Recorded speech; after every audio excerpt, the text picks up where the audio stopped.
বাসটি চালু করা হলো, এটা আসলে সত্যিকার অর্থে দীর্ঘদিনের অনেক যৌক্তিক একটা দাবি ছিল। এতদিন যখন ভার্সিটিতে শনিবার দিন দেখা যেত সপ্তাহের কোনো ক্লাস মিস হয়ে গেলে সেটা শনিবার দিন ক্লাসটা দিয়ে দিত মেকআপ ক্লাসে থেকে। সেই ক্লাসগুলো ধরতে সকাল 7টায় বা অনেক সময় 8টায় বা অফিস টাইম তো গুলোতে 9টা 9:30 দিকে বাস ধরতে হতো।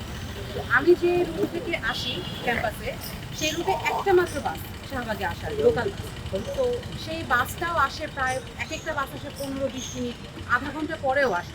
তো দেখা যায় যে আমার শনিবার দিন হওয়া সত্ত্বেও আমার প্রায় সময় ক্লাসে দেরি হয়ে যেত বা পরীক্ষা টাইম ধরাটা খুব রিস্কি ছিল। তো এটা আসলে শনিবারের বাসটা আমাদের আসলে সময়ের দাবি ছিল। তো এই জন্য আমি ডাকসু সবাইকে, বিশেষ করে আব্দুল ভাইকে অসংখ্য ধন্যবাদ জানাই আমাদের এতদিনের দাবি পূরণ করার জন্য।